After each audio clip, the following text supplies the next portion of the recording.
I am in Lal Singh Chadda. I have given some voiceovers for Lal Singh Chadda. I was also a part of Rocky and Rani Ki Prem Kahani. That set was amazing. I remember we were in Lajpat Market. वहाँ पे पवन जी थे, श्रद्धा ma'am थी, राजकुमार राव जी थे और इतना सारा प्यार देके मुझे बस ये लगता है कि इतना अच्छा काम कर रहे हैं कि एक दिन ये फैंस आपके होने चाहिए. That is something which is going in my mind. तो मैंने ज़्यादा से ज़्यादा अपना एक इवेंट 50,000 में भी किया है. Yes. Hello guys, welcome back to the other podcast. और आज जो हमारा पॉडकास्ट होने वाला है वो बहुत ही अमेजिंग होने वाला है, क्योंकि आज हमारे साथ एक वेल नोन एंकर है. मैं जिन भी इवेंट्स पे जाता हूँ सेलिब्रिटीज के, आपने मेरे चैनल पर देखा होगा, वहाँ पे मोस्टली हर इवेंट पे हमारे साथ जो एंकर रहती है वो हमारे साथ आज पॉडकास्ट में है. तो welcome Sumati ji. Hi Karan, how are you? Yeah I am doing great, how are you? I am very well. तो सुमति जी, आप अपने बारे में कुछ बताइए कि मतलब आप कैसे इस लाइन में आए, कैसे आपको मतलब बचपन से रियलाइज हुआ कि मुझे एंकर बनना है. इस बारे में हमारे व्यूअर्स को कुछ बताइए आप. काफी साल पीछे चले गए आप कि आपको बचपन से कैसे इंटरेस्ट आया. That's a huge question, but I think figuring out your career comes quite later in your life. मुझे कभी कभी अभी भी लगता है कि you know what 10 years down the line हम क्या कर रहे होंगे या 20 years डाउन द लाइन हम क्या कर रहे होंगे. सो करियर इज समथिंग जो कभी पहले सोचा नहीं था. I have done a lot of things in the past. I have been a teacher. I have taught in a government school for full time 2 years. I have been a hotelier. I used to have a restaurant of mine in Delhi. I have been a part of the pageant. Anchoring is something that came, I think, very naturally. I loved being on the stage. School में मुझे हमेशा stage पे perform करना भी, dancing, singing, speaking, I think anything, acting, anything that used to keep me on the stage. मुझे stage पे कुछ भी करने को मिल जाए, मुझे स्टेज पे रहना पसंद था. एंड आई थिंक वो धीरे धीरे कॉन्फिडेंस डेवलप होता गया. And I remember my parents preparing me. My mother used to prepare me for all these competitions. और I think वहाँ से वो धीरे धीरे शुरुआत हुई. I gained that confidence और बोलना हमेशा से ही पसंद था. So anchoring is something that came in later. I started my career with RJing. I used to do radio shows and I remember I was in my second grade when I wrote my very first radio show. मैंने अपना दूसरा radio show 5th या 6th grade में लिखा था. And after that I have been just writing different radio shows in my own shows. I just loved speaking. जब मैं RJing में आई then I realized कि धीरे धीरे I started exploring events. और events पे जाके पता लगा था कि anchoring जैसी भी कोई चीज़ होती है. And I just kind of grew my interest in it कि यार एक कमरे में बोलने से बेहतर शायद लोगों के सामने बोलना बहुत अच्छा होगा. And I just explored and I loved it. And now I've been loving it for quite a while. It's been 9 years that I've been in the industry. I have been hosting corporate shows, social shows, as you mentioned, movie launches, celeb events, stage shows, I've been a part of some TV shows also. So anything that includes, I think, stage, camera and speaking, I just love doing it. So जैसा आपने बताया कि आपने RJing से start करा था, तो वो आपको लगता है कि आपके कैरियर में उसने मतलब काफी अच्छा मतलब वो करा, इम्प्रूवमेंट करी आपके उसमें? I think RJing, of course, gives you a lot of creativity. I used to love my writing my own radio shows, so that gave me a lot of cue for script writing. क्योंकि anchoring is a career where you have to write a lot of scripts. हर रोज आपको अपनी खुद की scripts लिखनी होती हैं, बहुत सारे नए ideas चाहिए होते हैं. And RJing is something that gave me that confidence. I still love doing radio shows. Doing your own podcast nowadays is a kind of a radio show. अगर हम पहले के टाइम की बात करें, वो एक radio was a channel, a medium. आज के टाइम में YouTube और podcast अलग medium है, but it's just another medium that I started my media career with, and then I came into anchoring. तो जैसा मैंने स्टार्टिंग में बताया था आप सब व्यूअर्स को कि मैंने कई सारे सेलिब्रिटीज इवेंट पे मैम को एंकरिंग करते हुए देखा है, तो आपका सबसे बेस्ट एनकाउंटर कौन सा था, कौन से सेलिब्रिटी के साथ, अगर आप शेयर करना चाहें तो? I was in a lot of celeb shows, but ये कहते हैं ना कि when you meet celebrities you're always starstruck. ये मेरे साथ सिर्फ एक बार हुआ है. This was only one single time when I met Aamir Khan ji. This was on the sets of Lal Singh Chadda, and honestly that experience was, I just wanted to be on a set. ये lockdown के आसपास की बात है, and I was at the sets and I was just suddenly chosen for a scene. I am in Lal Singh Chadda. I have given some voiceovers for Lal Singh Chadda. The only thing thing is वो थोड़ा सा cut ज्यादा हो गए थे तो मेरा face बहुत ज्यादा नजर नहीं आया. There is just a single shot that I am moving and I am just saying Aamir Khan ji को मैं बोल रही हूँ good morning sir and I am just leaving. So it's a very small scene and some voice overs.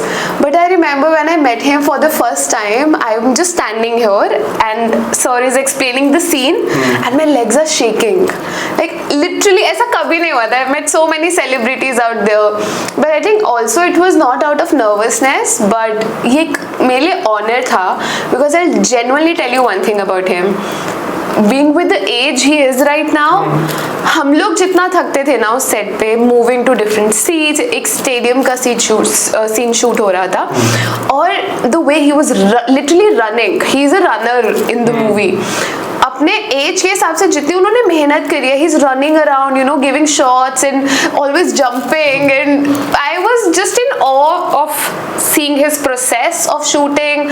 उनका जो पूरा तरीका है मेहनत करने का, उनको ऐसे ही परफेक्शनिस्ट नहीं बोलते हैं. He is genuinely the person he is being called. So I was just in awe and my legs were shaking when I met him for the first time. So yeah. तो जैसे आपने बहुत सारी movies में मतलब काम करा है तो मतलब कुछ ऐसे एक्सपीरियंस बताओ कोई ऐसी मूवी के बारे में जिसमें आपको काम करने में बहुत ज्यादा मजा आया हो. आई थिंक मुझे हमेशा मजा ही आता है काम करने में. I love my work. I think there is कहते हैं वो एक कहावत है ना कि काम को अगर पूजा बना लो तो there is nothing bigger than that. मेरे लिए मेरी काम मेरी पूजा है. I am very honest at my work, very honest and very neat at my work. मुझे पता है मुझे काम करना है तो I have to put my 500%.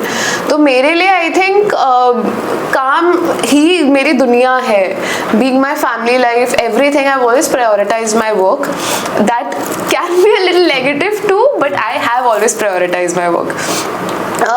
तो मुझे हमेशा काम पे मजा आता है. Be it an event, be it shoot, be it TV show. I was also a part of Rocky and Rani Ki Prem Kahani. That set was amazing. I remember we were in Lajpat market and this shoot happened at somewhere around 5 or 6 in the morning. So you know like everything is shut down and there are curtains and nobody knows what's happening inside the shop. तो ये shoot वहाँ चल रहा था and that was really fun. We had Karan Johar sir, we had Ranveer sir there and a lot of amazing you know actors on the set. That was also fun. Any part you know with this creativity and art वो हमेशा मजेदार होता है. So yeah. तो सुमति जी जैसा कि अभी हमने रिसेंट प्रमोशंस में देखा एक लखनऊ में इवेंट हुआ था स्त्री का स्त्री टू का. इतनी भीड़ आई थी लखनऊ यूनिवर्सिटी में आई बिलीव हुआ था वो इवेंट और आप उसके होस्ट थे.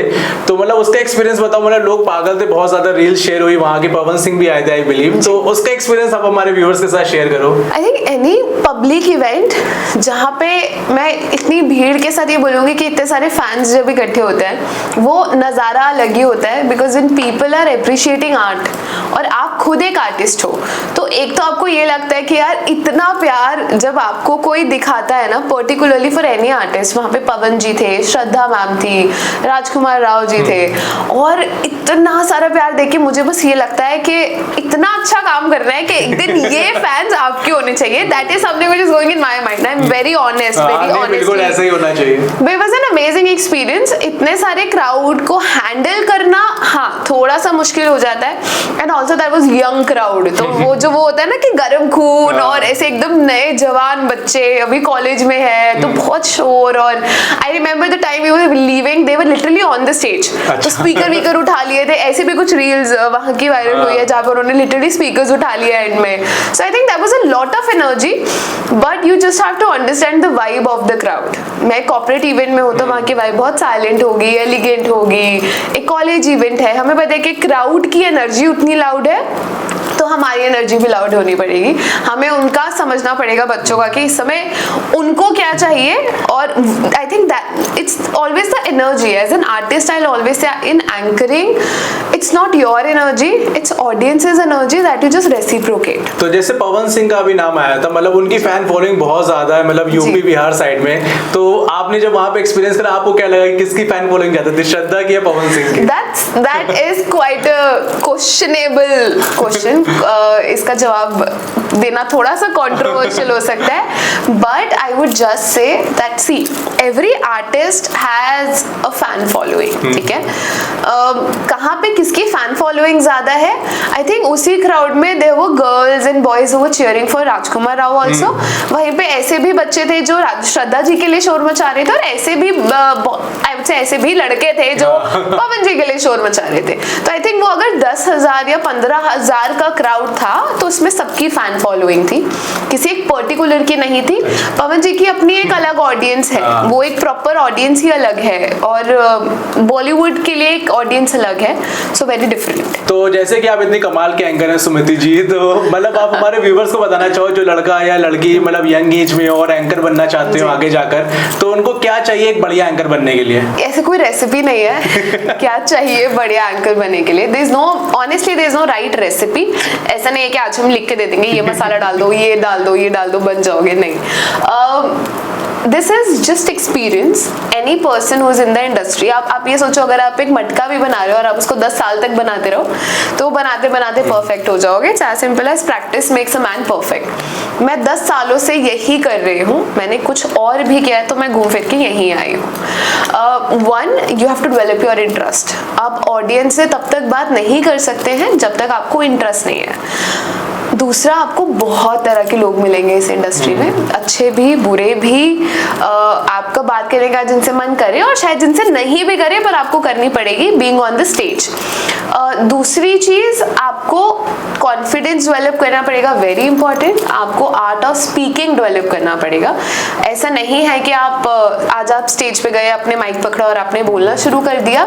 हर एक ऑडियंस को टैकल करने का तरीका अलग है, हर एक इवेंट को हैंडल करने का तरीका अलग है। जैसे मैंने अभी बोला, अगर एक बहुत यंग क्राउड है, एक कॉलेज का 10,000 15,000 बच्चा आपके सामने है, अगर उन्हें नहीं पसंद आ रहा आपका काम, वो अंडे टमाटर मारेंगे और वो फिर सब तोड़ के स्टेज पे चढ़ाएंगे। ऐसे मैं भी मतलब बताना चाहता हूँ, ऐसे जब हम लोग 5-6 लोग बैठे होते हैं तो बहुत आसान होता है खड़े होकर बात करना, और स्टेज पे जाके बहुत मुश्किल होता है। मतलब मैं भी कॉलेज में, मुझे याद है जब मेरा पहला स्टेज एनकाउंटर था, मेरे भी पैर कांप रहे थे। तो ऐसा आपके साथ कभी कॉलेज में हुआ हो? I think something that I like to share, मैंने ये एक और प्लेटफॉर्म पे बताया है when I was giving another talk.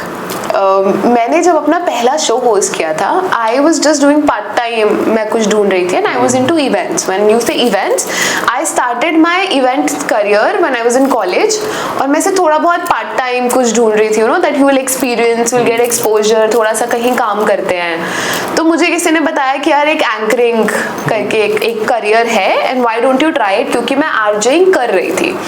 तो मैं कहा चलो ट्राई करते हैं, और एक रेडियो स्टेशन का ही इवेंट हो रहा था। I don't exactly remember the channel, either it was radio city और some other channel I think, और ये नोएडा में ही एक मॉल में इवेंट था। उस समय ये मॉल में इतना क्राउड आता था कि हजारों की तादाद में। It was a weekday, it was a weekend, and I remember there were another 2 anchors and they needed a female anchor. मैं वहाँ गई, मैंने उनसे माइक लिया।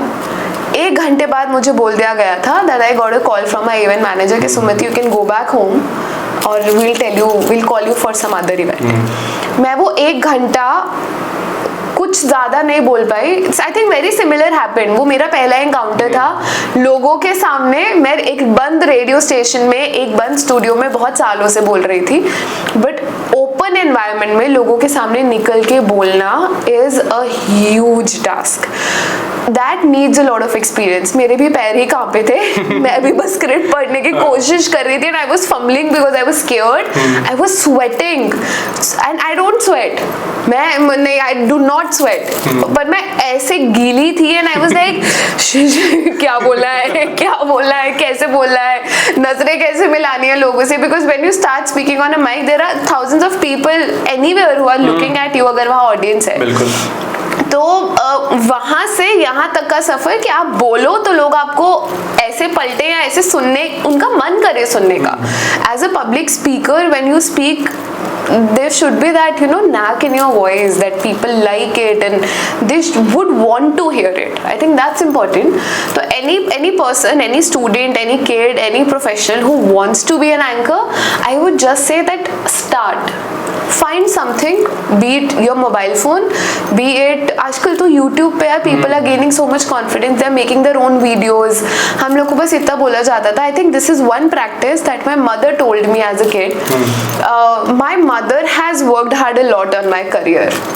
मुझे याद है वो इवन स्कूल में भी हम लोग को सुबह 4 बजे उठाती थी, हमारे लिए खुद नोट्स बनाती थी in a diary. And you know our father used to wake us up. एंड वो लोग मेरी मम्मा ने हमेशा एक चीज़ पे बहुत फोकस किया है, which is practice.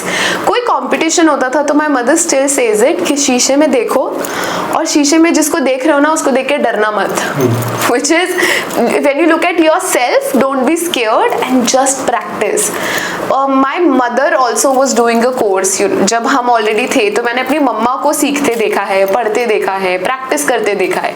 She used to speak that one line 1000 times and used to put liners कि मैंने 1000 बार बोल ली, मैंने 2000 बार बोल ली, मैंने 3000 बार बोल ली. It comes with practice. आप एक लाइन को एक बार बोल के रिकॉर्ड करो, आप एक लाइन को 1000 बार बोल के रिकॉर्ड करो, you will see a huge difference. आपको अपने में इंप्रूवमेंट दिखेगी. It's as simple as you know when you start writing, या आप कोई भी काम करो, आप एक क्रिकेट भी खेल रहे हो, पहली बॉल डालो और आप अपनी 1000 बार खेली हुई बॉल डालो, जमीन आसमान का अंतर है. So any person who wants to start their career, just start it from anywhere. आजकल तो बहुत सारे कोर्सेज है, 10 साल पहले वो भी नहीं थे. आजकल तो there are an number of courses. Anchoring है, पब्लिक स्पीकिंग है, पर्सनालिटी डेवलपमेंट है. आज के टाइम में for students there are an number of options where you can learn these things, how to gain confidence. And second thing, confidence. So I think there are 2 things that a person needs to work on is practice and confidence. और जैसे public speaking के लिए आपको tips देना चाहो, मतलब new commerce के लिए जो आना चाहते हैं, मतलब आपने तो इतने साल का एक्सपीरियंस है आपको, तो आपको तो मालूम होगा क्या क्या मतलब पॉइंट्स, बुलेट पॉइंट्स होते हैं एक बढ़िया एंकर बनने के लिए. तो आप उसके लिए बताना चाहो पब्लिक स्पीकिंग के ऊपर. Quite difficult because I'll tell you something. Public speaking is one of the biggest fear in the world. And I'm not saying it. Researchers are saying it कि public speaking या लोगों के सामने बोलना दुनिया का सबसे बड़ा fear है. दुनिया का. People are scared not only to get on the stage but to just talk. हम लोग, मैं तो public speaking की बात कर रही हूँ, interpersonal skills भी बहुत मुश्किल है लोगों के लिए. Again, when I talk about the tips, pointers, one is just practice. There is no other tip in public speaking, just practice. क्या बोलना है, कुछ भी नहीं बोल सकते ना. क्या बोलना है उसके लिए पढ़ना पड़ेगा. If you want to be a good speaker, you have to be a good listener. That would be the second point. जितना पढ़ सकते हो, जितना सुन सकते हो उतना सुनो, जितना पढ़ सकते हो उतना पढ़ो. बिकॉज बोलने के लिए शब्द चाहिए, वो शब्द आप कहाँ से सीखेंगे. आप जितना पढ़ेंगे, आप जितना सुनेंगे. So you have to be a very good listener, you have to be a very good reader, you have to practice a lot. So I think 3 tips very important. 4th tip I something would like to include, when you want to be a good public speaker, not only an anchor. आज के time में when you talk about public speaking, आज तो बहुत सारे careers हैं यार. YouTube, you know, you are doing amazing. We have a lot of podcasters, you have anchoring, you know, media channels हैं. आजकल इतने सारे YouTubers हैं, या किसी ना किसी को YouTube पे anchors चाहिए होती है. You know, you get so many queries nowadays. Motivational speakers हैं, और story tellers हैं. You know, बैक हमसे बेटा हमारी दादी और नानी हमें कहानियां सुनाया करती थी. आजकल स्टोरी टेलिंग के करियर्स हैं. You know, people are poets who are speaking on different platforms. Very questionable. But एक और बहुत इंपॉर्टेंट पॉइंट है, I won't exactly say that you have to look good but you have to maintain yourself. आप एक stage पे जाओ, ठीक है, आप ऐसे गंदे मंदे मिट्टी और फटे पुराने कपड़े पहन के चले जाओ, कॉन्फिडेंस नहीं आएगा आपको. I think that will come secondary. कोई आपको नहीं देखेगा ना, नोटिस नहीं करेगा. If you have to be somewhere, it's as simple as you have to be presentable, which is very important. आप प्रेजेंटेबल ही नहीं हो, आप अपने आप को, कोई कहते हैं अरे हाय हम बहुत पतले हैं, अरे हम बहुत मोटे हैं, अरे हम ये हैं, हम वो हैं. That I am not saying that you have to look a perfect size और something. You are amazing as you are. आप जैसे हैं आप बहुत अच्छे हैं. just maintain yourself. तो सुमति जी, जैसे आपने बताया था लास्ट लखनऊ वाले इवेंट का एग्जांपल लेते, आपको रात को 1:30 बजे कॉल आया था और सुबह 4 बजे आपकी फ्लाइट थी। तो ऐसे एंकरिंग में ऐसा कुछ आपके साथ रेगुलर होता रहता है कि मतलब इतने कम टाइम आपको दिया जाए प्रिपेयर होने के लिए, तो उसके बारे में कुछ बताइए आप। I think a very important question that you asked. This is something I'll also like to tell वो बच्चे, वो स्टूडेंट्स या वो यूथ जो शायद इस करियर को अपनाना चाहें, you have to understand something very important. ये एक ऐसा करियर है there are no time बाउंडेशंस है। रात को 1:30 बजे कॉल आएगा तो भी अगर आपकी सुबह 3 बजे, आई थिंक 1:30 बजे कॉल आया था and 3 o'clock I was driving to the airport, तो वो पैकिंग और वो सब करना था and I manage it in half an hour. ये एक ऐसा करियर है जहाँ पे देयर कैन बी इवेंट्स, हमें बहुत सारे मैराथन्स और रनिंग रेस इवेंट्स होते हैं जो शायद सुबह 4 बजे शुरू होते हैं। Then I also host social events, so there are weddings which start at 11 and 10 at night. They'll call you at 6 o'clock but you'll have to wait. 10-11 बजे events शुरू हो रहे हैं. There are corporate events that yesterday I was hosting a education event that started at 8 o'clock in the morning and I was hosting till 8 in the evening. तो मैं 8 घंटे के duration में, 12 घंटे के ड्यूरेशन में खड़ी थी, मैं बोल रही थी. So there are events where you have to stand straight for 12 hours and speak. Then there are events where you have to travel a lot. I work pan India. मैं पूरा हिंदुस्तान घूमती हूँ, काम करती हूँ. Looks very attractive, looks very glamorous कि अरे आपको तो तैयार होके स्टेज पे खड़े होना है, बोलना है, अरे क्या ही मेहनत है, आप तो दुनिया घूमते हो. But very honestly, lot of times you'll be like, अरे आप यहाँ गए थे. For example, you said, you went to Lucknow. आपने तो ये ट्राई किया होगा, वो ट्राई किया होगा. I had my flight at 4 o'clock in the morning. I think वो ऑलरेडी 2-3 घंटे डिले थी because of the weather. I reached and I didn't sleep एक रात पहले बिकॉज 1:30 बजे मुझे कॉल आ गया था. I think I slept for 1 hour. I had 2 shows in Lucknow. तो मैंने स्त्री के 2 इवेंट्स किए थे. There was one college event and other press conference. तो मैंने 1 घंटा में सोई. I got up, I did my makeup, clothes and everything. I went to one venue which was screeching hot. वहाँ का जो मौसम था उस दिन वो बहुत ज़्यादा गर्मी थी and it was an open event. हम लोगों ने वो 2-3 घंटे इवेंट होस्ट किया है. We came back to the hotel. There was another press conference. I hosted that. We got 1 hour after that and I was driving back to the airport क्योंकि अगले दिन मेरा दिल्ली में शो था. And I reached at 11-12 at night और फिर वही 2-3 घंटे सो के another event. So things might look glamorous from the outside world. वो कहते हैं ना कि सामने वाले के थाली में घी ज़्यादा लगता है and grass is greener always on the other side. It's not the case. हर चीज़ में मेहनत है, हर चीज़ में schedules आपको मैनेज करने पड़ते हैं. That's why I said that you can only do it if you love your work. अगर आपको काम पसंद नहीं है, आप ये सोच के आ रहे हो कि अरे ग्लैमर है या मैं एंकरिंग करके कहीं और चला जाऊंगा या कोई और करियर चूज कर लूंगा. If you want to be successful here you have to give it time, you have to work hard a lot and you need a lot of patience. जब आधे घंटे का इवेंट होस्ट करने के लिए if you are waiting for celebrities and you have to wait for 4 hours just so कि वो half an our और 15 मिनट के एक इंटरव्यू के लिए कोई आएगा और दे के चला जाएगा, it's very difficult. You need a lot of patience. वो तैयार होके wedding events में this happens a lot. I think हम सबको पता है दिल्ली में शादियाँ कैसे होती हैं. वो pan India. If you go to South India, weddings are they are very punctual. कि अगर 7 बजे का टाइम है, 8 बजे का टाइम है या सुबह 5 बजे शादी है तो वो 5 के 6 के बीच में हो जाएगी बिकॉज उनका मुहूर्त है, उन्हें करनी ही है. But if you go to weddings in North India, then 7 बजे 6 बजे अगर हम एक वेन्यू पे पहुंचते हैं, wedding start at 11 and wearing those heavy wedding costumes. आप अपने घर में शादी होती है तो हम वो दिन में लहंगा पहन के 5-6 घंटे में उतार देते हैं, अरे हम थक गए हैं. But as an anchor you can't do that. If you have to be on the stage you have to wait for 4-5 hours and you have to look good, then you also have to smile, and it's not one event that you are hosting in a day. Sometimes you're changing 2 times or 3 times, then 4-5 events आप 2 दिन में host कर रहे हो. So it is a lot of hard work. So if you choose your career you have to be very careful. You cannot be like अरे मुझे 7 बजे घर जाना है या मुझे 6, and I face a lot of problems. I also come from a very middle class conservative family, so मुझे भी बहुत टाइम लगा. I think as parents also, my parents were very worried क्योंकि मैं जब स्टार्टिंग में इवेंट्स में मैंने जाना शुरू किया, मैं कभी सुबह 4 बजे निकल रही हूँ, कभी रात को 1 बजे 2 बजे घर आ रही हूँ, and my parents used to be on the calls with me कि कहाँ हो, ठीक हो, नहीं हो, and as parents they will be worried कि अरे उनका बच्चा बाहर है, सो किसी भी शहर में हो उनको चिंता होगी.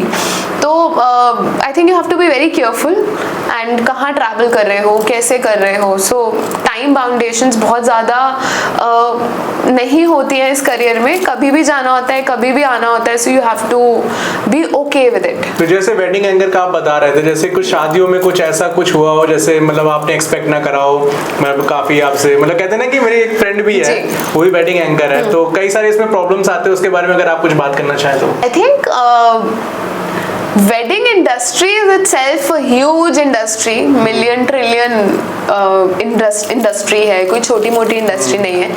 But when you come from a very middle class family ना, तो पहले तो अपने आसपास सबको समझाना ही मुश्किल होता है कि आप क्या कर रहे हो, वेडिंग एंकरिंग क्या होती है ये. सो वो एक बहुत क्वेश्चनेबल करियर है. दूसरा ये प्रॉब्लम्स आई थिंक आती है in the starting of the career when you have to find work, क्योंकि आप जब नए नए होते हो ना करियर में, तो you will find n number of people, लोग सही भी होंगे, लोग गलत भी होंगे. एक प्रॉब्लम मुझे जो बहुत आती थी, now I am driving, I have my own car, I know I am safe, I am traveling with my team and everything, तो सब safe है. But starting में I used to take cabs, or my brother or my father used to drop me and pick me up. I remember there was this one wedding and it's a Delhi wedding. I think my brother came to pick me up. वो पहली बार मुझे किसी event से pickup करने आया था और मैं वेडिंग होस्ट कर रही थी.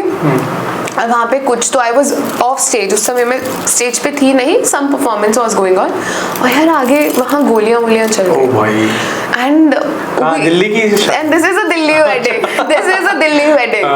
And my brother was seeing a wedding event for the very first time. So as a brother, of course, he was worried, right? कि कहाँ जा रहे हो, ये क्या हो रहा है, यहाँ गोलियाँ क्यों चल रही है? Do you go to these places like every day? Is it like scary? कि are you safe if you are going to work? So that was quite questionable. कि वो पहली बार मुझे किसी काम से पिकअप करने आया और वहाँ गोलियाँ चल रही हैं. So yeah, I mean very weird stuff. जब से जेसिका लाल वाला वो इंसिडेंट हुआ था, पर उसके बाद से तो काफी मतलब. Yeah, I think so. It's just that you have to be very careful. एक दिल्ली, मैं ये भी नहीं बोलूंगी कि दिल्ली ये तो नॉर्थ इंडिया में कॉमन है. मैं हाँ मतलब I think as a girl I always say this that as a world as earth ये पूरी दुनिया को ना मिल के काम करना पड़ेगा just to make girls feel safe in the world, which is मैं ये नहीं बोलूँगी ये सिर्फ इंडिया में है, you go to any part of the world. मुझे नहीं लगता कि सिर्फ ऐसा हिंदुस्तान में हो रहा है, ये दुनिया के हर कोने में हो रहा है. या तो हमारी शिक्षाएं गलत है, या जो बच्चों को पढ़ाया जा रहा है वो गलत है, या माइंडसेट गलत है. पर अगर इतना ज़्यादा एक पर्टिकुलर जेंडर या नाउ तो I would say there are lot of genders who are unsafe, तो अगर इतना ज़्यादा प्रॉब्लम है तो कहीं ना कहीं तो गड़बड़ है. तो वो तो एक पूरा अनदर एपिसोड है. उसके बारे में बात करेंगे पार्ट 2 में. इसी के ऊपर पूरा वेडिंग के ऊपर रहेगा. तो I think any career I would say ऐसा नहीं है यार कि सिर्फ वेडिंग एंकरिंग में ऐसा है. नहीं, मैं भी अपने करियर का बता रहा हूँ. जब मैंने स्टार्ट करा था यूट्यूब, तो मैं मिर्जापुर गया था और गूगल मैप्स के भरोसे गया था. हाँ, तो भाई पता नहीं वो इंटीरियर में कोई वहाँ पे लेक थी, तो वहाँ के मैं अंदर जा रहा मैं डैम के ऊपर चढ़ गया था. ना इधर कुछ है ना इधर कुछ है. और बाइक वो मैंने कैसे करा था, मेरे ब्लॉग में होगा भी. तो भाई कोई भी प्रोफेशन सेफ नहीं होता. कितने बार तो मेरे एक्सीडेंट हुए हैं बाइकिंग करते टाइम. तो भाई ये यार कोई भी मतलब कैरियर सेफ नहीं होता. आपको अपने आप से मेहनत करना पड़ता है, बनाना पड़ता है. I think yeah very important. जब आप रास्ते की बात कर रहे हैं, I think you will travel to so many places. I think when you travelled, and this is a recent incident, somebody told me that there is another anchor who was traveling and she was driving herself. ये GT Karnal road की बात है. And there were some guys who followed her car and literally broke the mirror and everything. And there's another incident, very recent, this is like a month back. There's another fellow anchor who was driving, वो तो काम पे भी नहीं जा रही थी यार, नॉर्मल घर जा रही थी, and there were people who literally mobbed her. गाड़ी में वो ट्रैफिक में रुकी है और छीन वीन के सामान ले गया यार। अभी भी होता है जैसे आप किसी इवेंट्स वगैरह में जाते हो कि मतलब कोई लड़के छेड़ रहे हैं या ऐसा कुछ होता है? ये तो मुझे लगता है बहुत कॉमन है, अभी भी कॉमन, बहुत कॉमन है, बिकॉज यही तो क्वेश्चन करना चाह रही हूँ ना कि क्यों लड़के क्यों छेड़ रहे हैं। नहीं, लड़कों की बात नहीं है, मतलब हाँ, हर लड़का ऐसा नहीं होता, एंड आई एम श्योर यार हर लड़का ऐसा नहीं होता, पर मैं एक सिंपल सी बात है कि आई एम श्योर कि देखो कोई भी, मैं नहीं बोल रही हूँ कि हर लड़का ऐसा नहीं होता, पर अगर कोई छेड़ रहा है, ये ऐसा नहीं है कि सिर्फ वेडिंग इवेंट्स में हो रहा है, दिस इज हैपनिंग एवरीवेयर। मैं कॉलेज इवेंट में गई, ठीक है, that's young crowd, do you think that people won't be questioning your presence? तो वो हर जगह है। As you advance in a career, and मैं एक चीज बोलती हूँ आपको, एज अ लड़की आपको ना एक भगवान ने एक तोहफा दिया है कि आप इंसान के आसपास होने से ना उसकी वाइब पहचान जाते हो, खासकर लड़कियां। हम लोगों को ये पता है कि किसकी वाइब अच्छी है और किसकी वाइब नहीं है, और अब तो इस करियर में खास कर रह के आप इंसान आपसे बात भी नहीं करेगा, आप उसकी नजरों से समझ जाते हो कि आपको इस इंसान से बात करनी है या नहीं करनी है।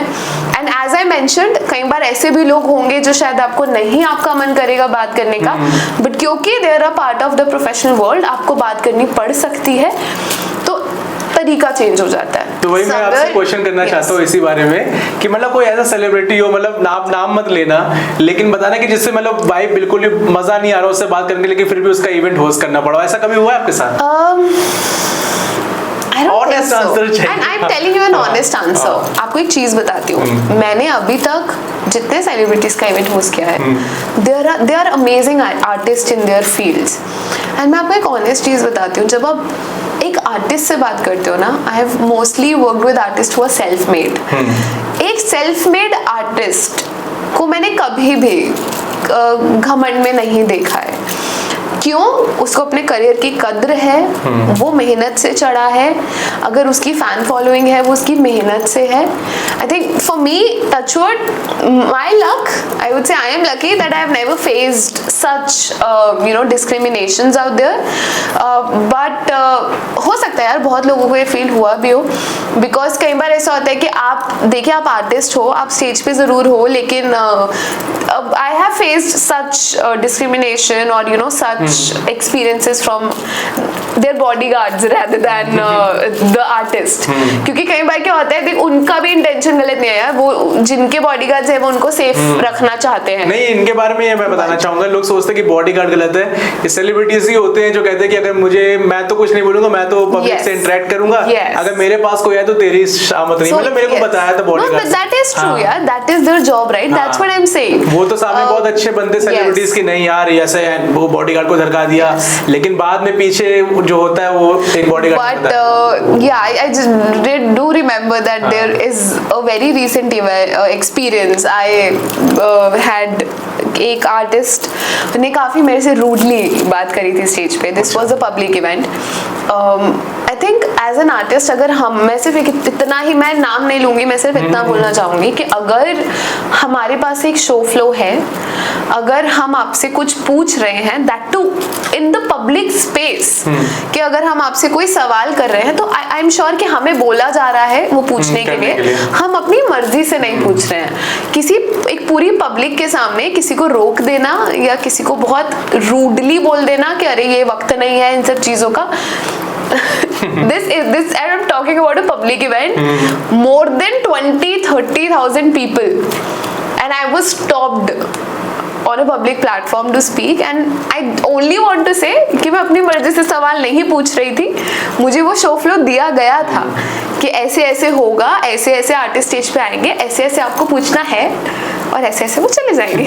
But yeah, I think experiences happen। That's what I'm saying। Yeah, this is a very unpredictable career। कुछ कुछ भी हो सकता है।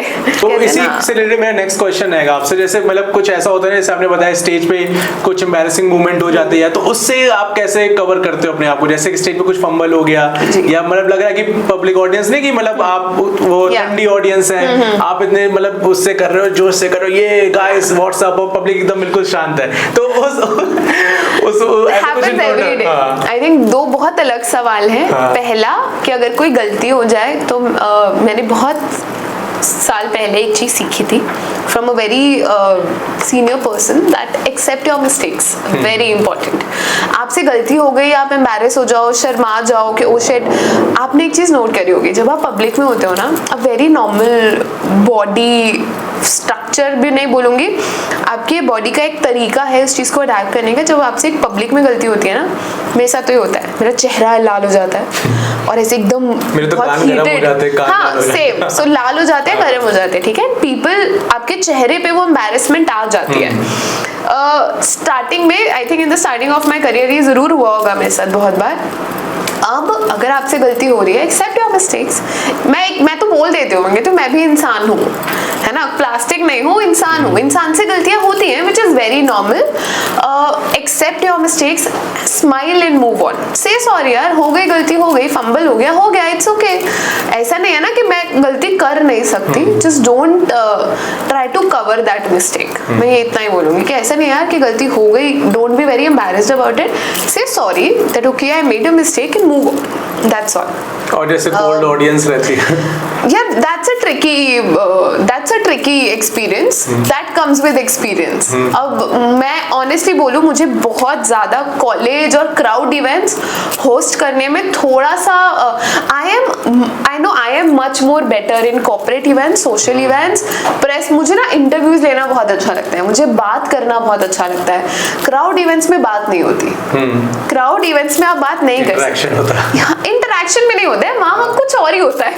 मतलब मैं नहीं समझ पाती, या मेरी शायद वो वाइब नहीं है। मैंने बहुत सारे, ऐसा नहीं है, कॉलेज इवेंट होस्ट करे हैं, मैंने बहुत सारे कॉन्सर्ट्स होस्ट करे हैं, मैंने बहुत सारे स्टेज शोज होस्ट करे हैं। आई would just say that that's not my vibe. मैं अपनी पर्सनल लाइफ में एक बहुत शांत पर्सन हूँ, बहुत शांत इंसान हूँ, बहुत शोर शराबा और पार्टी और बहुत लाउड म्यूजिक मुझे पसंद नहीं है। तो मैं जब काम भी करती हूँ तो मुझे लोगों से बात करना, I think that's my knack, that I love interacting. मैं कॉर्पोरेट इवेंट भी होस्ट करूंगी तो कभी किसी को ऐसा नहीं लगेगा कि मैं स्टेज पे आके स्पीच दे रही हूँ, मैं बात कर रही हूँ। मैं वेडिंग इवेंट भी होस्ट करूंगी तो ये लगेगा अरे मैं लोगों से बात कर रही हूँ, आई कनेक्ट विद पीपल। अब मैं यहाँ भी बैठी हूँ तो मुझे नहीं चाहिए कि अरे मैं आऊँ, मैं बोलूँ, मैं चली जाऊँ, नहीं, I want to talk. Crowd events is a tricky event because वहाँ बात नहीं होती है, वहाँ बहुत मुश्किल है लोगों से कनेक्ट करना, और एज ग्रुप में भी फर्क है। तो मुझे लगता है कि अगेन मैं तो इतना ही करती हूँ कि मैं उनकी एनर्जी लेती हूँ और उसको घुमा फिरा के उनको दे देती हूँ। So reciprocating their energy which is very important for me. तो वो एक्सपीरियंस के साथ आता है। वो आप ये सोच लो कि मैं पहले दिन जाऊँ और मैं 15,000 के क्राउड के सामने होस्ट कर लूँ, नहीं। बट हाँ, now I know that I have the confidence कि मैंने 1 लाख ऑडियंस के सामने भी होस्ट किया है और मैंने 2-3 लाख ऑडियंस के सामने भी होस्ट किया है। सो वर्क्स। तो कुछ फर्क पड़ता है, जैसे आप 15,000 के सामने कर रहे हो या 15 लाख के सामने कर रहे हो, कुछ डिफरेंस आता है? बहुत। आई थिंक आई वुड से जितनी ज़्यादा ऑडियंस होगी, एक तो उतना ज़्यादा आपको क्रिएटिव होना पड़ेगा ना, कि कितने ऑडियंस के सामने आप होस्ट कर रहे हो, आप उनको कैसे एंगेज करोगे। मोस्टली जब इतने बड़े इवेंट्स होते हैं ना, तो या तो कोई सेलिब्रिटी आ रहा होता है, अब वो लोग तो सेलिब्रिटी को देखने के लिए खड़े हैं, ठीक है, आप तो फिलर हो, मीडियम हो। मैं तो ये भी नहीं बोलूंगी, हम तो फिलर है कि हमें ऑडियंस को एंगेज करना है जब तक। For example I tell you this something recent happened. I hosted a King concert. King was coming there to perform and again it was a college event. मैं वहाँ क्राउड नहीं था, वहाँ आबादी थी। And I am honestly telling you, मैं जब गई और मैं गाड़ी अंदर ले जाने की कोशिश कर रही हूँ, वहाँ दूर दूर तक लाइनें लगे हैं, करें मतलब अंत लाइनें कि मैं देख ही नहीं सकती कि वो एंड है कहाँ। मैं ऑनेस्टली मैंने जब ये एक्सपीरियंस देखा था, people were waiting there for King. Now some technical problem happened. Anchor का ना एक और शब्द है, हम उसको बोलते हैं सूत्रधार। सूत्रधार का मतलब होता है चीज़ों को पिरोना, चीज़ों को बांधना। जब लोग आ गए लेकिन आर्टिस्ट नहीं आया, अब इसके बीच में कैसे बांधोगे, हमारा काम वो है। अब वो अंत क्राउड को, ठीक है, अगर थोड़ा क्राउड होता तो चलो हमने कुछ स्टेज पे बुला लिया, किसी को परफॉर्म करा लिया। अब ये क्राउड कॉलेज का क्राउड है, ये क्राउड वॉयलेंट हो सकता है। I remember even, and it's not only me, बड़े से बड़ा आर्टिस्ट, उसके लिए क्राउड को मैनेज करना मुश्किल है। Even I will tell you, when King was on the stage, कोई तो स्टूडेंट था जो बहुत फॉल लैंग्वेज यूज कर रहा था, कुछ तो उसने गाली वाली दे दी। King stopped his concert in between, addressed to that student in front of that 1 lakh और 2 लाख स्टूडेंट्स। उन्होंने कॉन्सर्ट बीच में रोक के उस बच्चे को एड्रेस किया है, and then he started his concert again. तो छोटा आर्टिस्ट हो, बड़ा आर्टिस्ट हो, जितने ज़्यादा लोग हैं उतना ज़्यादा आपको एक्सपीरियंस चाहिए होस्ट करने के लिए, और उतना ज़्यादा क्रिएटिविटी चाहिए आपको उस ऑडियंस को बांध के रखने के लिए। वो 1-2 दिन में नहीं आएगा। हाँ, तो मेरा यही क्वेश्चन है आपसे, मतलब नेक्स्ट, कि कभी ऐसा हुआ कि क्राउड जो है वॉयलेंट हो गई हो, और मतलब कुछ कभी ऐसा इनकाउंटर हुआ है कि? बहुत रिसेंट हुआ है लखनऊ में। अच्छा। तो I had to escape, event खत्म होने के बाद हुआ है, but because I was hosting, तो मैं इंक्लूड कर रही थी event, and you know artist left, और मुझे साथ में निकलना था लेकिन मैं रह गई। तो I was so thankful to you know the police force in Lucknow that they were around me and they helped me to escape. So I was taken back stage, safe place. पर क्योंकि आर्टिस्ट के जाते ही ना, वो जितना नीचे जो बच्चों का भीड़ वो था, जितने फैंस थे वो सब स्टेज पे आ गए थे। वो तो उनका कॉलेज है ना, वो तो बैरियर तोड़ के आ गए, क्योंकि बॉडीगार्ड्स चले गए, काफी पुलिस फोर्स थी वो चली गई, क्योंकि आर्टिस्ट चले गए, अब मैं बची। तो वो एस्कॉर्ट करना पड़ा मुझे बाहर तक, नहीं तो बहुत ज़्यादा प्रॉब्लम हो जाती। But I think happens even in, not only in crowd events, ये वेडिंग इवेंट्स में भी होता है। अच्छा। Because you know when you are all decked up and there are a lot of guys who want to, you know, will come to you, will want to talk to you. But again, आप सबसे बात नहीं कर सकते. You also have your personal space. You cannot just, you know, and for me, I am personally somebody, I do not like talking. आप ठीक है, hello, hi, but there will be people who like to, you know, flirt करते हो. हाँ, मतलब बहुत ज़्यादा. पर wedding events is also one thing that I like to be around my team. बहुत सारे ऐसे वेडिंग इवेंट्स होते हैं जहाँ पे there are you know bodyguards and people who have to keep you safe, तो वो भी बहुत ज़्यादा ध्यान रखना पड़ता है. मुझे लगता है एज अ लेडी आपको हर जगह ध्यान रखना पड़ता है. It doesn't matter if you are going to corporate event, social event, तो you have to be very careful. But that happens and that is also an art. मुझे लगता है अपने आप को उस क्राउड से हैंडल करना भी ना, कि किससे कैसे बात करनी है. मुझे लगता है इस तरीके से बात करनी है कि इंसान ऑफेंड भी ना हो, पर चुपचाप चला भी जाए और आपको भी जाने दे. तो मतलब ये तो मतलब एक लड़कों की तरफ से मैं हर लड़की की मतलब ये फेस करती है ना. प्लीज प्लीज मैं ये क्वेश्चन पूछना चाहता हूँ कि जैसे कोई लड़का जबरदस्ती चेप हो रहा है, मतलब एक बार लड़की मना कर देती है, कुछ लड़के समझते नहीं है, वो तो मैं खुल के बोलूंगा कि नहीं समझते ना, वो कहते नहीं कि लड़की की नाम में हाँ है, ऐसा कभी हुआ है कि जबरदस्ती चेप हुए पड़ा? बहुत बार. हाँ, अच्छा. बहुत बार. उसके बाद मुझे बस यही करना पड़ता है that either you have to forcefully deny that listen और you just have to leave, and then I have to tell my team. बहुत बार हुआ है ऐसा. पिटाई करवाई किसी की? हुई है. अच्छा. Honestly, this is years back. I don't want to say the name on the camera, but one person was expelled from his job for this. अच्छा. Public event की तो मैं बात ही नहीं कर रही. Corporate event की? हाँ. नहीं, corporate event भी नहीं था. This was kind of a corporate something, a little small promotion kind of a thing, and this guy was flirting and नहीं मान रहा था वो. I had to complain to his seniors and then that person was expelled from his job. So that did happen and this is, I'm talking about years back. तो मैं सिर्फ इतना ही बोलूँगी कि लड़की की ना में ना ही है, ना में हाँ नहीं है, ना में ना ही है. आप प्लीज उसको समझिए. जिसने हाँ बोलना है वो हाँ बोल देगी, तो प्लीज आप and this is you know ये तो समटाइम्स मूवीज में दिखा के दिमाग, साउथ की मूवीज में स्पेशली ये दिखाते हैं कि आप जैसे कोई मूवी उठाओ, आप कोई गाना उठाओ, मैं सिर्फ साउथ की मूवीज नहीं बोलूंगी, आई वुड से पर्टिकुलरली 90s की मूवी में तो ये होता ही था कि पीछे पड़े रहो और वो मतलब मूवीज में तो वो हीरो को दिखाना उसको लास्ट में तो इसलिए अच्छा कर देते हैं, और वो रियल लाइफ में वही मोलेस्टेशन, रेप, इस सब चीजों में बहुत ज्यादा, आई थिंक बहुत ज्यादा, and this is something I am glad and I am happy to say this कि आज का जो कंटेंट भी बन रहा है, people are being very careful. आप आज के टाइम में सबको पता है कि बहुत अवेयरनेस है, तो यूट्यूब या आप कुछ भी छोड़िए, इवन जो मूवीज भी बन रही है वो बहुत केयरफुली बनाई जा रही है। एवरी डायलॉग, एवरी सॉन्ग, ये नहीं कि आप कुछ भी दिखा दो, बिकॉज आज का समय ऐसा है जहाँ पीपल आर इन्फ्लुएंस्ड इजीली। हमारा कंसंट्रेशन स्पैन बहुत कम हो चुका है, लोग इन्फ्लुएंस बहुत जल्दी हो जाते हैं, तो बहुत ज़रूरी है हम लोगों के लिए कि you know we have to, again I will come to the same point, that we have to educate our kids very carefully कि अगेन लड़की के नामे ना ही है। तो सुमति जी, जैसे आप पहले सिंगल थी, अभी आप मैरिड हो गए, ठीक है, तो कुछ डिफरेंस है आपके करियर में? मतलब कि लोग कहते हैं ना कि अगर लड़की की शादी हो जाए तो वो करियर परस्यू नहीं कर सकती है, मतलब फिर उसको फैमिली, उसके लिए पति, उसका परिवार, वही पूरी दुनिया होती है, तो इसके बारे में अगर आप कुछ कहना चाहें तो। पहले मैं सिंगल थी, अब मैं डबल हो गई हूँ, बट या मैं ऐसा बिल्कुल नहीं बोलूंगी।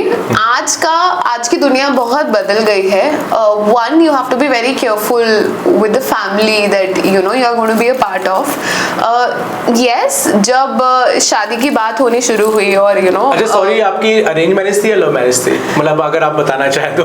It is a love marriage. It is not an arranged marriage, and I'm happy to say that I've married my best friend. अच्छा. Not like any guy. I've married my best friend, and I'm lucky to have the family that I am married into. They are very supportive. Also, एक चीज़ जो मैंने you know एक लड़की के लिए जो वो शादी का प्रोसेस होता है ना, वो मेरे लिए बहुत क्वेश्चनेबल था।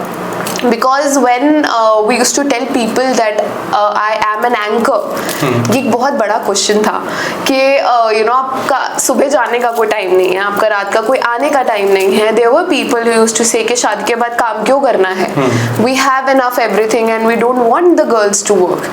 और ये सिर्फ मेरे साथ नहीं, I think the whole generation, आज मैं जहाँ भी लड़कियों को देख रही हूँ, यू नो व्हेन यू, हमारे यहाँ पे तो एक मार्केट है कि जब लोग रिश्ता ढूंढने आते हैं ना, तो पहला सवाल, अच्छा घर कैसे संभालोगे, खाना बना लेती है, खाना वेरी वेरी इंपॉर्टेंट, खाना, and I would say cooking is an art.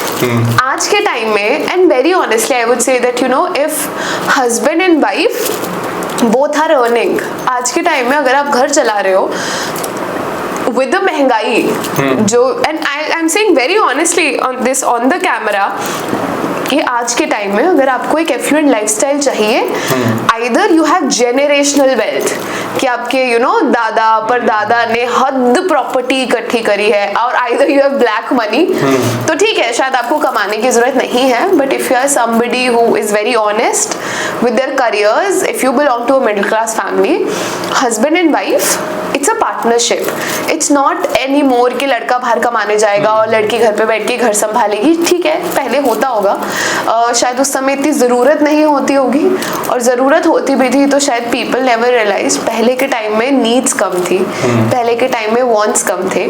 आज के टाइम में लाइफस्टाइल सबको अच्छा चाहिए, और अगर लाइफस्टाइल अच्छा चाहिए तो आप शादी को एक शादी से ना बांध के, अगर आप उसे एक पार्टनरशिप बोलो, या पार्टनर्स भी एक बिजनेस चलाते हैं ना, it's as simple as that. तो जो लड़कियां आजकल शादी मतलब कहती है ना कि नहीं मैं इंडिपेंडेंट हो गई हूँ, मैं क्यों शादी करूँ, ये वो, तो उनके बारे में अगर आप कुछ कहना चाहिए, जैसे आप भी शादी से पहले आप इतनी अच्छे, वो मतलब आपका कैरियर था, सब कुछ था, फिर भी आपने शादी करी, तो क्या क्या चेंजेस आए, क्या लड़कियों को आप क्या बताना, क्या मैसेज देना चाहती है अपनी तरफ से? See, if you're getting to marry your best friend, then amazing. But I would say choose a right partner, जो मुश्किल है, but please talk to the person you are marrying to. Like शादी के बाद बहुत सारे चेंजेस आते हैं, बहुत सारे चेंजेस आते हैं, मैं ये नहीं बोलूँगी कि नहीं आते। शादी से पहले आप बच्चे हो, ठीक है, आपके पेरेंट्स आपके लिए सब कर रहे हैं, आप घर आओगे, आप खाना नहीं भी बनाओगे तो आपको प्लेट में परोसा वो मिल जाएगा। आज भी मिलता है मुझे, मैं ये नहीं बोल रही हूँ कि नहीं मिलता है। My mother in law is still cooking and you know I go home and she will give me food sweet, but आप जब शादी के बाद you are you know seen as an independent person who is grown enough. पहले आपका घर आपके माँ बाप संभाल रहे थे, अब आपका घर है वो, तो आप रिस्पॉन्सिबल हो उस घर को संभालने के लिए, चलाने के लिए, which is a part of adulthood. अब आप बड़े हो गए ना, आप एडल्ट हो, तो जब आपको घर संभालना है तो वो responsibilities will come very naturally to you. तो आप ये नहीं सोच सकते कि आप शादी कर लो और चीजें बिल्कुल सेम रहे। I have a house, I have to take care of it, I have to put food on the table, I have to build that house. घर का फर्नीचर लेना है, घर का गाड़ी है, गाड़ी का पहले गाड़ी थी तो पापा पेट्रोल डलवा रहे थे, चला रहे थे, हमें जगह जगह लेके जा रहे थे। Now you are on their part, so you have to do everything. तो आई वुड जस्ट से कि आज के टाइम में शादी करो तो बहुत सोच समझ के करो, and please look at the right partner. You cannot just go ahead saying कि अरे दिखने में अच्छा है या ये है या वो है तो चलो शादी कर लेते हैं। नहीं, please communicate your wants, please communicate your needs. ऐसा नहीं कि आप कुछ बोलो ही ना, आपको क्या चाहिए, कैसी लाइफ चाहिए, so you have to communicate in a good way. और मैं सिर्फ लड़कियों को नहीं बोलूंगी, मैं लड़कों को भी मतलब मेरा यही क्वेश्चन है आपसे नेक्स्ट की, जैसे आजकल की लड़कियों का ये रहता है बेस्ट फ्रेंड अलग होना चाहिए, हस्बैंड अलग होना चाहिए, बॉयफ्रेंड अलग होना चाहिए, तो इसके बारे में अगर आपको I never understood the concept. I never understood the concept. Again mentioning, I am a very introvert person in my personal life. I do not have a lot of friends. तो मेरे लिए ये नहीं था कभी के बेस्ट फ्रेंड्स अलग है। मेरे गिनती के 2-3 ही दोस्त हैं, ज्यादा नहीं है, बहुत कम, एक छोटा सर्कल है। I do meet a lot of people every day. तो लोग बोलते हैं यार कई बार I do not go to parties. I do not go to public social मैंने इंस्टा अकाउंट भी देखा था, आप मतलब उतने सोशलाइज भी नहीं हो, तो उसके बारे में अगर आप कुछ बताना चाहें। I am very bad at socially I am very retarded. I think not retarded, but मैं आपको एक चीज बोलूंगी, when you have a social career ना, लोग पार्टी पे क्यों जाते हैं या लोग सोशलाइज करने क्यों जाते हैं? मतलब यही कि पूरा हफ्ता काम करते हैं, है ना। अब एक दिन उन्हें पार्टी करनी है, एक तो मुझे काम अपना पसंद, ऊपर से मेरा काम ही पार्टी है। तो जब मैं एक कॉर्पोरेट इवेंट भी होस्ट कर रही हूँ, I am eating fancy food every day, I am go to 5-star 7-star hotels every day, I am go to these fancy places, I am meeting celebrities every day, loud music है, सब है। तो जब मुझे काम पे ही वो सब मिल रहा है, तो मैं जब काम पे नहीं हूँ तो मैं एक इतनी शांति की वो पिन ड्रॉप साइलेंस होती है ना, कि डिम लाइट्स, किताब दे के बिठा दो। I am a person who would even read a book on Diwali, जहाँ लोग वो पटाखे फोड़ रहे हैं, शोर मचा रहे हैं, मैं अपना कमरा बंद करके बैठूंगी, येलो लाइट जलाऊंगी, किताब उठाऊंगी और पढ़ लूंगी। सो I think that's a huge difference. आपका काम कैसा है? And there are people who love socializing है. There are people जो anchors हैं, artists हैं, they'll go and love partying outside. But nature to nature. So coming back to your question, I have a very limited circle and मैंने ना अपनी life honestly कभी इतनी complicate करी नहीं। मेरे लिए मेरा काम बहुत इंपॉर्टेंट था, तो मेरे लिए ये पर्सनल लाइफ में नहीं था कि अरे बेस्ट फ्रेंड हो, हस्बैंड अलग हो, ये दोस्त अलग हो, नहीं।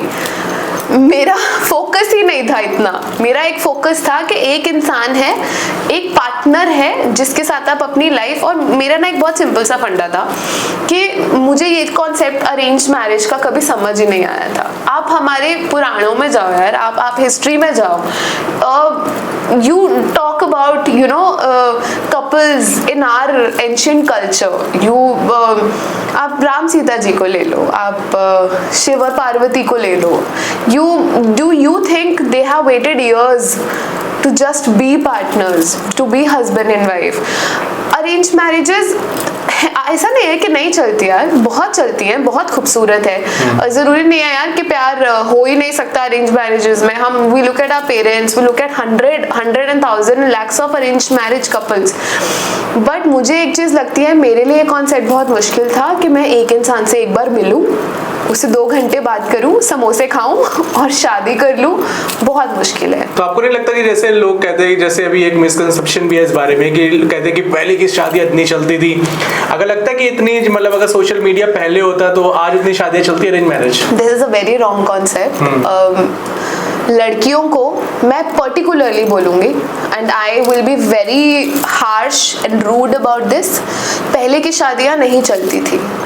पहले की शादियां सिर्फ ऑन पेपर चल रही थी क्योंकि घर में ऐसे एक जेंडर था जो खुश था ही नहीं, या उसे उसके राइट्स ही नहीं पता थे। और आज भी ऐसी बहुत शादियां हैं जो सिर्फ इसलिए दिख रही हैं चलती हुई क्योंकि पार्टनर्स को उनकी नीड्स ही नहीं पता है।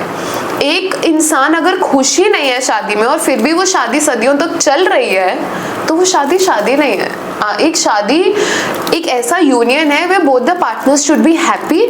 And again I would say ऐसा नहीं है यार कि एक शादी में मुझे लग रहा है पॉडकास्ट काफी अलग डायरेक्शन में जा रहा है। नहीं फिर भी आप बताओ मतलब हमारे हाँ, but something which is something our youth needs. मुझे लग रहा है जो हमारी जनरेशन है, if you are talking about, even I used to say that I don't want to get married, I hate marriage, but something I understood over time that a marriage is a partnership. ऐसा नहीं है कि आप 100% हर समय खुश रहने वाले हो कि अरे यू नो ऑल हैप्पी कि मैं तो अरे लड़ाइयाँ होती है आपकी भी इतनी होती है that I can not, I think we are fighting every day मतलब ये तो चलते ही कि जब तक लड़ाई हो रही तब तक रिलेशनशिप अच्छा है, जिस दिन लड़ाई बंद हो जाती है। That's true I think. मैं ऐसा नहीं कि लड़ाइयाँ चलती रहे, पर जिस दिन आप, मुझे लगता है जिस दिन आप लड़ना छोड़ देते हो ना उस दिन आप होप खो देते हो। आपको उम्मीद ही नहीं है ना। हम तभी मैं कह रही हूँ कितनी सारी शादियां ऐसी हैं जो चल रही हैं क्योंकि उनमें बातचीत ही नहीं है, उनमें कम्युनिकेशन ही नहीं है। एक इंसान अपनी मर्जी से काम करे, दूसरे इंसान ने एक्सेप्ट कर लिया भाई ये बदलेगा नहीं तो हो गया, मतलब वो ट्राई भी नहीं कर रहे हैं। लव मैरिज का कॉन्सेप्ट ही है that you guys are communicating. Arrange marriages में आपको पता ही नहीं है यार कि आप क्या कर रहे हो, आप कैसे हो, आपके पेरेंट्स ने आपको मिलवाया वेल एंड गुड, बट आपको कितना टाइम मिला ना एक दूसरे को जानने के लिए। सब बोलते हैं अरे आप शादी के बाद जानना, शादी के बाद आपको पता लगेगा यू नो कि इंसान कैसा है। Good, well and good, if you can accept each other amazing, if you can accept the lifestyles amazing, but if you are somebody, for me मेरा एक ही कॉन्सेप्ट था, I want to marry somebody who understands my career. मैं दिल से हमेशा artist हूँ, मैं एक लाइफस्टाइल में नहीं ढल सकती थी। मेरा कभी कोई रूटीन, मैंने जॉब्स, आप मानोगे I started working at 20। I am going to be, I am saying this on the camera but I am going to be 30। मैंने 10 साल में कभी कॉर्पोरेट जॉब्स नहीं करी है। अच्छा। इन माई करियर मैं करूंगी भी तो महीना करूंगी, 2 महीने करूंगी और छोड़ दूंगी। Not me. मेरे लिए हमेशा से ये पॉइंट बहुत ज़रूरी था।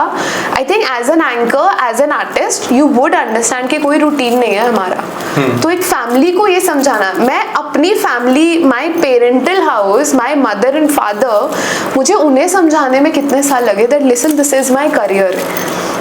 वहाँ पे कितनी ऑलरेडी प्रॉब्लम्स आई कि आप कभी भी जा रहे हो, कभी भी आ रहे हो, क्या टाइम है, क्या करियर है, you know. Even in corona which is after I think so many years I started my career, तब भी हम सुन रहे थे अरे कोई गवर्नमेंट जॉब के लिए अप्लाई करते, अरे कोई नौकरी ले ले, कोई नौकरी कर लो, एक टाइम हो जाएगा, एक बाउंडेशन हो जाएगी। तो सुमति जी ये बताइए कि जैसे कि आप एंकरिंग फील्ड में है तो क्या लुक मैटर करता है? जैसे लोग सोचते हैं कि एंकर हो तो सुंदर हो, एक मतलब उसकी इमेज होती है दिमाग में एक एंकर की, तो उसके बारे में अगर आप कुछ बताना चाहें तो। काफी चीजें बोली जाती हैं हर करियर के बारे में।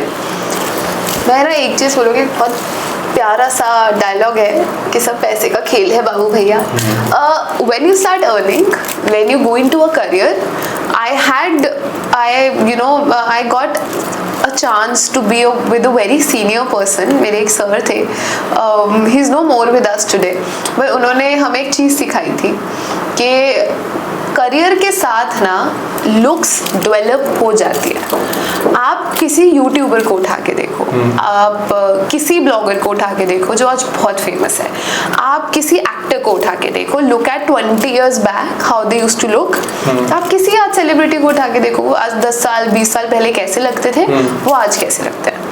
आप अपना स्टाइल इवॉल्व करते हैं। मैं अपनी वीडियोस जो फोटोज देखती हूँ ना 10 साल 15 साल पुराने, लाइक क्या पहना है मैंने, कैसी लग रही हूँ मैं, तो आपका स्टाइल इवॉल्व होता है, आपकी लुक्स इवॉल्व होती हैं। आप धीरे धीरे जब अपने आप को मेंटेन करते हो, आपको समझ आती है कि आप लोगों के सामने जा रहे हो, आपको कैसे तैयार होना है, कैसे अपने आप को प्रेजेंट करना है, लुक्स बन जाती है। पहले कॉन्फिडेंस तो लाओ, लोगों के सामने जाने की हिम्मत तो लाओ। जैसे जैसे वो आएगी धीरे धीरे you will start earning, you will be in a career, you will understand how you have to dress up, how you have to look. इसके लिए कोई पर्टिकुलर स्केल नहीं है, कोई पर्टिकुलर ग्रेड बुक नहीं है कि ये शक्ल होनी चाहिए, ये हाइट होनी चाहिए। You know lot of people used to say, यार मुझे कितने लोगों ने टोका, सुमिति अभी ना हील्स थोड़ी लंबी कर ले, सुमिति ये मत पहन, ये पहन। And I am really sorry but I know, I do remember at the back of my mind, मुझे 2 लोग याद आ रहे हैं। वन जिन्होंने मुझे पर्टिकुलरली हील्स के लिए टोका है कि सुमिति हील्स ना अपनी थोड़ी और लंबी पहन, लंबी हाइट की एंकल्स अच्छी लगती हैं।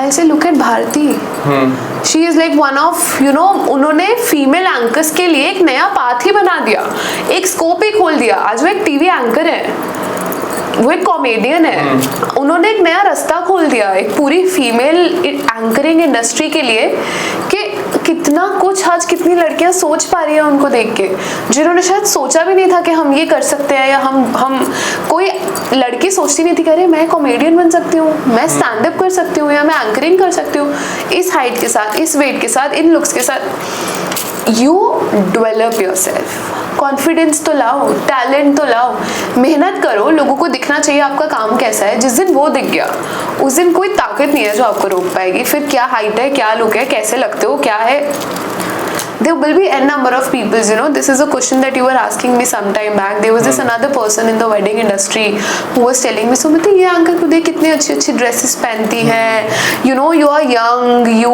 are you know maintained, why don't you wear off shoulders, why don't you wear these necks, these bags? It's a choice. I will wear what I want to.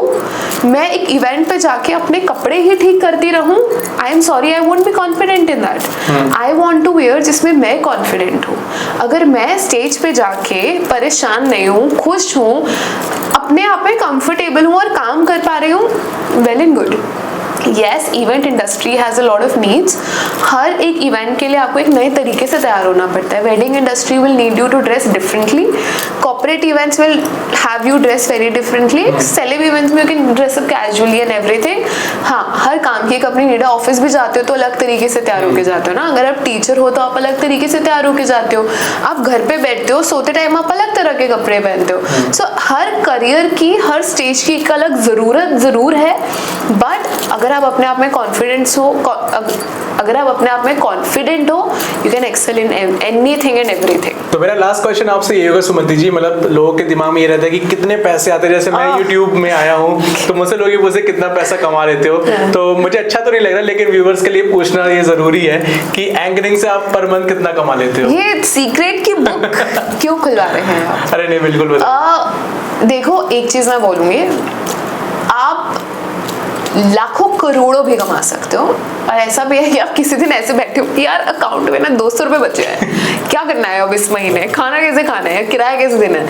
तो कोई भी आर्टिस्ट, ठीक है, आज एक एक्टर भी है, उसने 1 करोड़ रुपए, 2 करोड़, 3 करोड़ आज एक मूवी के लिए ले लिए, अगले 10 साल उसके पास मूवी नहीं आई, क्या कर लोगे? As an artist, I think as a freelancer you would understand that एक प्रोजेक्ट के बाद हमारे पास अगले दिन काम पे जाने के लिए हमें काम ढूंढना पड़ेगा। व्हेन यू टॉक अबाउट ना कि कॉर्पोरेट करियर लोगों को पसंद नहीं है, अरे आप सुबह उठते हो, आपके पास नौकरी पे जाने के लिए ऑफिस है, आपको हर महीने अकाउंट में पैसे आ रहे हैं, हमारे पास वो सेफ्टी नहीं है। आज you know I look at my husband, he will get up, he will go to office, हमने यार महीने के एंड में इसके अकाउंट में पैसे तो आ जाएंगे, मुझे अगले दिन सुबह उठने के लिए काम ढूंढना पड़ेगा। I have to call people, reach out to people, share my videos on social media कि मैं काम कर रही हूँ, अच्छा कर रही हूँ, मुझे काम दो।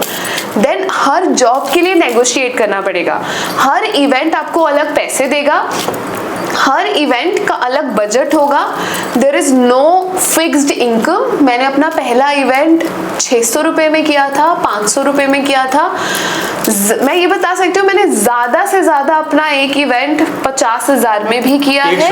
यस, क्या बात है। बट वो इनकम सेम नहीं रहती है। कहीं आपको आप अब मैं यहाँ बैठी हूँ, मैं बोल दूं मैं फ्री में आई हूँ करना है पैसे नहीं मिल रहे हैं मुझे, but there will be commitments that won't pay you. There will be commitments, those will pay you really good. There are anchors who are charging 1 lakh per show for 1 hour. There are anchors who are charging 10 lakhs per show. I'm sure कि Bharti as this amazing anchor, or Ravi Dubey as this amazing anchor, or Manish Paul who's the leading this amazing anchor, MC, master of ceremonies in the industry, लाखों रुपए भी ले रहे हैं वो stage को host करने के लिए. तो there is no fixed income कि आप कितना कमाते हो. One depends on आप कितने दिन देते हो, कितने साल देते हो. एक चीज से जरूर फर्क पड़ता है, आपका कितना एक्सपीरियंस है. अगर आप 10 साल के बाद भी इंडस्ट्री में टिके हो तो काम कर रहे होगे तभी टिके हो, लोगों को काम पसंद आ रहा है तभी टिके हो. तो काम करते रहिए, जैसे जैसे एक्सपीरियंस बढ़ेगा इनकम बढ़ेगी, ये श्योरिटी है. हाँ, काम अच्छा होना चाहिए. ये नहीं कि आप 10 साल पहले भी वही काम कर रहे थे, आज भी वही काम कर रहे हो, आप एक्सपेक्ट कर रहे हो कि लोग आपको ज्यादा दे दे. नहीं, तो धीरे धीरे बढ़ती रहेगी इनकम.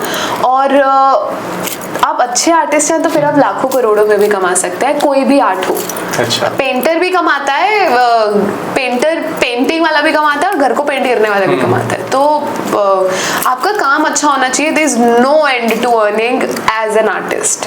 हाँ, नौकरी में एक एंड है आपकी इनकम का कि आपकी इतनी सैलरी हो सकती है, एज एन आर्टिस्ट नहीं है. तो आप जितना अच्छा काम करेंगे, जितनी मेहनत करेंगे और जितनी ईमानदारी से काम करेंगे, आप उतना कमा सकते हैं. तो before we conclude this podcast, Sumati ji कुछ ऐसी टिप्स आप लास्ट में देना चाहे हमारे व्यूवर्स को. हालांकि आपने बहुत कुछ सिखाया, जितने भी एंकर्स मतलब जो बनने की सोच रहे हैं उनको बहुत सारा मतलब एजुकेशन मिली होगी इस पॉडकास्ट से. तो लास्ट में कुछ आप एनी क्लोजिंग स्टेटमेंट अगर आप देना चाहे हमारे व्यूवर्स को. That's an honor to hear that I made people learn on this podcast. पर एक छोटी सी जिंदगी की कहानी नहीं, एक एक्सपीरियंस कहूँगी जो मैं सबसे बांटना चाहती हूँ before I conclude this. I remember talking to this event manager जिसने मुझे एक बहुत लाइफ लेसन दिया था, जो काफ़ी रूड लाइफ लेसन था, बट मैं आप सबसे शेयर करना चाहूँगी. उसने कहा कि अरे तुम एंकर हो, you are just doing it for fun, और ये कोई स्टेबल करियर नहीं है. 2-3 साल बाद तुम्हारी शादी हो जाएगी, बच्चे हो जाएंगे, परिवार संभालोगी, करियर खत्म. And I do want to tell it to people, boys, girls, if you love something and any particular art, any work, any business, you want to build something in life, कुछ भी बनाना है या कुछ भी बनना है, if you're passionate about it, अगर आपको वो करना पसंद है, आप उस चीज़ से बेइंतहा प्यार कर सकते हैं, तो फिर anyways शाहरुख खान साहब ने कहा है कि जिस चीज़ से आप प्यार करते हैं ना, तो पूरी कायनात आपको उससे मिलाने में लग जाती है. तो there is no end to an art and there is no end to the learning. तो मेहनत करते रहिए, फिर लोग क्या कहेंगे उससे फ़र्क नहीं पड़ता है. Particularly to all the ladies, शादी के बाद मेरे करियर में कोई चेंज नहीं आया है. मैं पहले भी अच्छा काम कर रही थी, मैं अब भी अच्छा काम कर रही हूँ, और टाइम के साथ साथ और ज़्यादा अच्छा काम कर रही हूँ. There is no end to any career. Times have changed, yes, for women world is a little harsh, but मेहनत करते रहो, आगे बढ़ते रहो, हमें अपना रास्ता खुद बनाना है. And all the best to everyone. So I hope you guys like this podcast. So please subscribe the channel and share with your friends. अभी मैं सुमति जी का जो Instagram अकाउंट है वो डिस्क्रिप्शन में डाल दूंगा, आप उनको फॉलो कर सकते हैं Instagram में, और आप उनसे कॉन्टेक्ट भी कर सकते हैं अगर आपको कोई और टिप्स चाहिए होगी इससे रिलेटेड. सो ऐसे ही पॉडकास्ट देखते रहो, शेयर करते रहो. मिलते हैं नेक्स्ट वीडियो में. अपना ध्यान रखो, सुरक्षित रहो, एंड जय हिंद.